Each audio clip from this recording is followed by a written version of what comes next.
Probablemente la noticia que ustedes van a escuchar enseguida es una de las noticias más esperadas del siglo. Esta noche, según versiones policiales, la DINCOTE capturó en Lima al principal enemigo del Perú, Abimael Guzmán Reynoso, el terrorista causante de la muerte de 25.000 personas y provocador de daños materiales que pasan los 20.000 millones de dólares. Se trata, señores, de una información esperada por la civilidad entera y que debe llenar de satisfacción al Perú entero.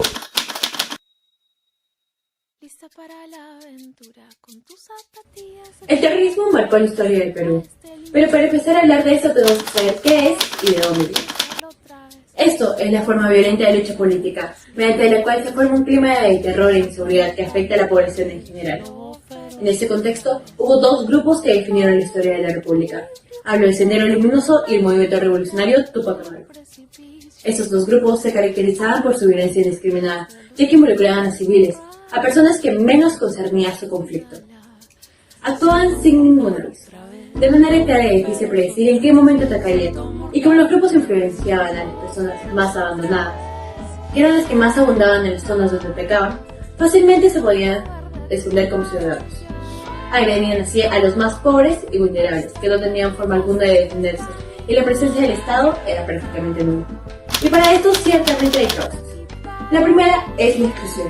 Fue durante el espacio que dejó el gobierno de Belaúnde y el de las Fuerzas Armadas, hablo del gobierno de Velasco y el de Morales Bermúdez, entre los años 1963 y 1980, que no se realizaron programas de inclusión de las minorías y de personas de extrema pobreza, dando cara así departamentos donde el Estado era casi nulo. Un ejemplo es Ayacucho, que al día de hoy es el departamento más pobre. Otra es la centralización. Se focalizaba todo en las ciudades de la costa, y especialmente en Lima, desencadenando así otras causas, como la pobreza, la falta del Estado peruano, la indiferencia, la poca educación y salud, y muchos más, que motivaron el rencor de muchos peruanos. Pues sus derechos no se respetaban, de manera que pensaron que si seguían a estos grupos políticos, estos serían reivindicados. ¿Qué se le viene a la cabeza cuando escucha la palabra terrorismo? Se me viene a la cabeza o se me viene a recordar lo que se ha vivido en el Perú en los años 79, 80, 81, hasta cuando fue destruido el terrorismo. Se me viene a la mente la palabra destrucción, muerte, asesinatos, miedo, bombas, escasez de productos.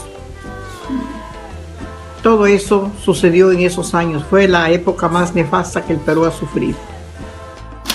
Los integrantes pertenecientes al movimiento revolucionario Tupac Amaru fueron los siguientes: Víctor Polay Campos, conocido como el Camarada Rolando, quien fue el líder de este grupo; Luis Néstor Fortunado Serpa Cartolini, o conocido como Evaristo; Peter David Peabody Cárdenas Schlute, o más conocido como el Siciliano; y por último Lori Helen Benenson.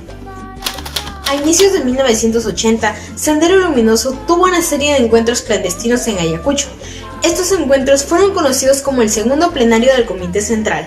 Se formó un directorio revolucionario que tenía naturaleza político-militar, y se ordenó a las milicias a trasladarse a las áreas estratégicas en las provincias para iniciar la guerra de guerrillas.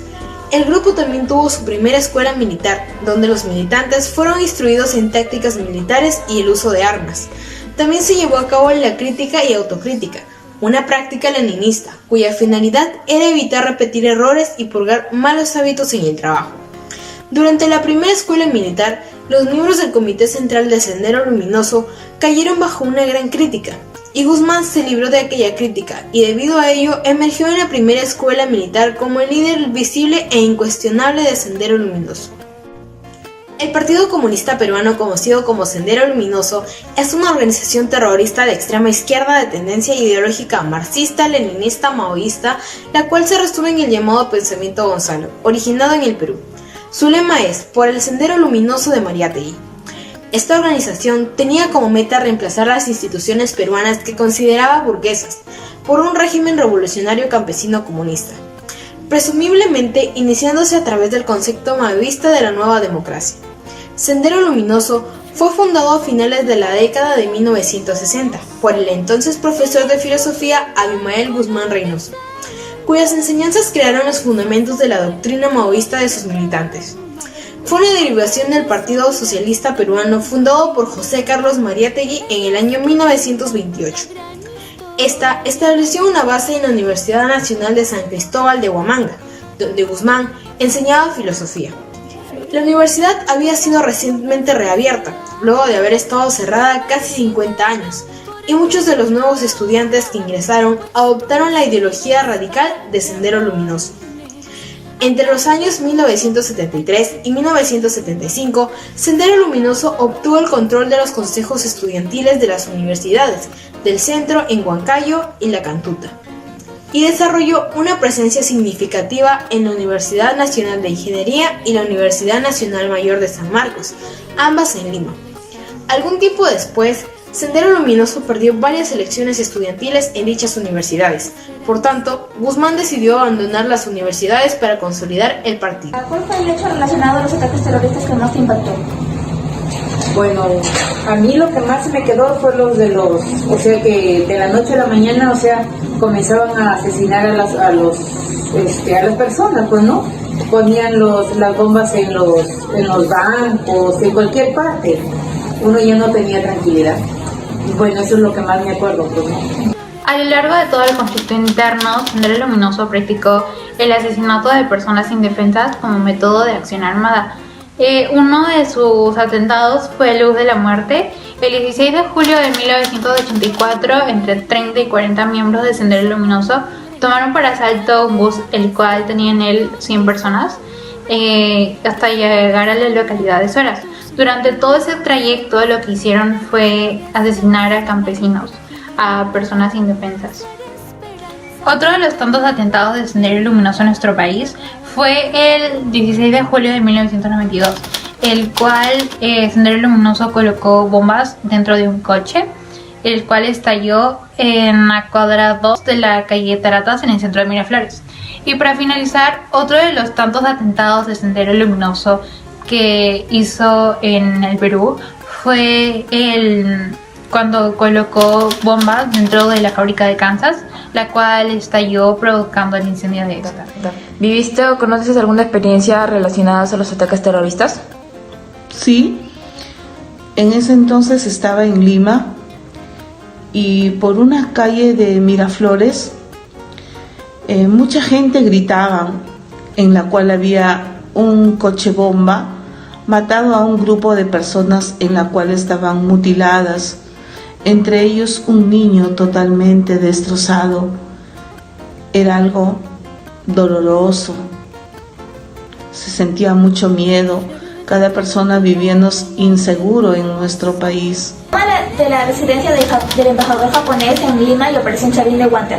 El 17 de diciembre de 1996, un grupo formado de 14 miembros del MRTA, al mando de Néstor Serpa Capitolini, tomó la residencia del embajador japonés en Lima y capturó a 800 rehenes, pertenecientes a los sectores más equilibrados de la vida política y económica peruana, siendo la última gran acción terrorista en la historia del Perú. El MRTA exigió como condición para liberar a los rehenes que el gobierno peruano, presidido en ese entonces por Alberto Fujimori, liberara de las cárceles peruanas a 462 integrantes de este grupo subversivo, exigencia rechazada posteriormente por el gobierno.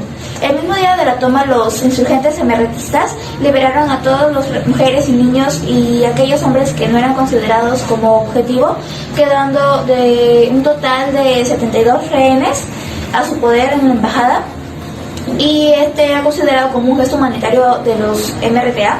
A partir de esta incursión y de su exigencia empezaría la descuartización total del MRTA.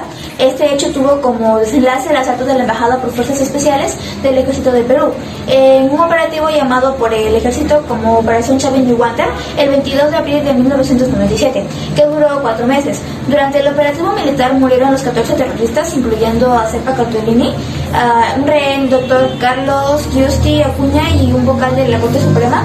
Asimismo murieron 2 comandos, teniente coronel Juan Valer Sandoval y el teniente Raúl Jiménez Chávez. Investigaciones posteriores y las declaraciones de los testigos indican que Eduardo Cruz Sánchez, alias Quito, el segundo jefe del comando del MRTA, se encontraba vivo y habría intentado rendirse. El 12 de marzo de 2001, los restos de Eduardo Cruz Sánchez fueron exhumados. ¿Recuerdas cómo era la situación diaria que se vivía en ese entonces? Claro, mira, ven.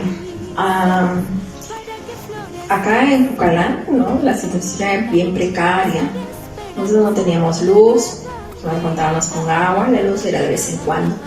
Pero era común escuchar que había muchos apagones, ¿no? Muchos apagones. Y algo que también recuerdo bastante, porque mi hermano estudiaba en la universidad en aquel tiempo, eran las huelgas universitarias. Unas huelgas que duraban demasiado, ¿no? Empezaban nuevamente las clases y no pasaban 2 meses y otra vez huelgas. Tal es así que las carreras las hacían enormes, nunca terminaban en los 5 años que tenían proyectado. ¿Por qué?